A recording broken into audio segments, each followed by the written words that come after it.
So Rob, tell us about the dash and what features are on this dash.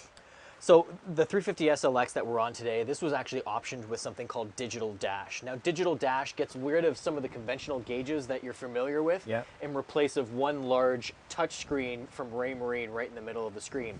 If I go to my home, I can also go to engine data. So this is going to show me all sorts of important information from my trim tabs and their levels to engine RPMs, Water temperatures, water pressure, speed over ground, depth beneath the boat, all right there, right in the center. And I've got various screens that I can cycle through.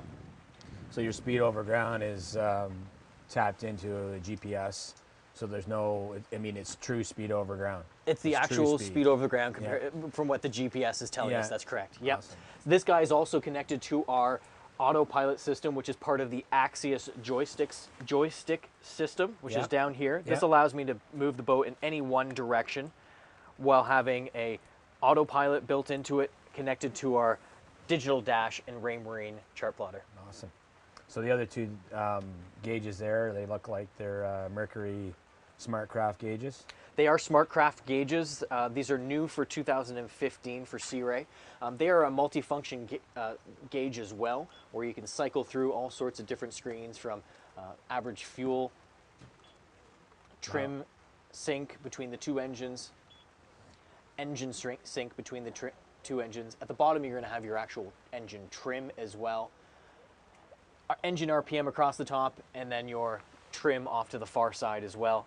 A lot of that information is going to be repeated on your digital dash Raymarine chart plotter, as well as your Vessel View 4 screen that's tucked just off behind the steering wheel, off to the right-hand side. I'm noticing there's a bathroom on this boat, which is a key from any woman I've talked to. Is there a washroom on that boat? I'm not going on unless there's a washroom, so that's definitely a good issue to have. Is it? Can you get right inside it, or? The washroom is very big. There's actually a small bed on this boat as too, with a TV, so if the kids need to get out of the sun for the day, it's a little too hot, they've got a place to tuck them away while the adults can hang out and enjoy on the back deck. There is a full toilet or head on board with a vacuum flush system, which takes your waste similar to an airplane and sucks it out of the toilet, throws it into the back of the boat, moves very quickly.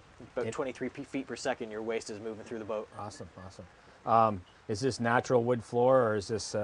This is an option. This boat, when we brought it to Canada, and this is the first 350 SLX that's come to Canada, this was optioned with the majority of the popular options that we found that people are buying in the US. So the teak flooring that you see is all actual teak throughout.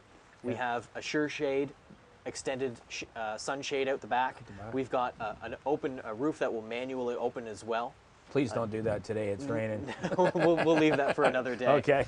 The joystick docking system and upgraded 502 cubic inch Mercruiser 380 horsepower engines. Awesome. This boat will comfortably cruise with a full array of people at 50 miles an hour. That's great. I'm noticing the seating, it's definitely people friendly. You know, you can move these seats around, put them down, put them up. These things are kind of neat. Tell me about these. These are known as a flip-up bolster. So if I want to drive but be a little bit higher up and above the windshield, I'll flip up my bolster to do so. If I want to hunker down and get behind the windshield because maybe there's a little bit of rain coming at me, I'm at a much lower level looking right through the windshield. This boat in particular has something called dynamic running surface. It's big individual plates, similar to what a trim tab would be, but much larger.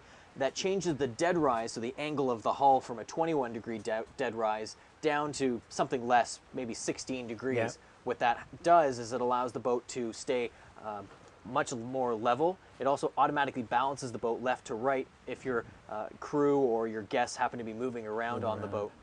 But the bow rise is almost non-existent on this boat due to dynamic running surface, which is a completely automatic system, which can also be put into a manual mode. And that's an option on this boat? That is an option on this boat, correct. So you can get the boat without? You can get it without. That you can also get it with just a more basic system where it's not automatic.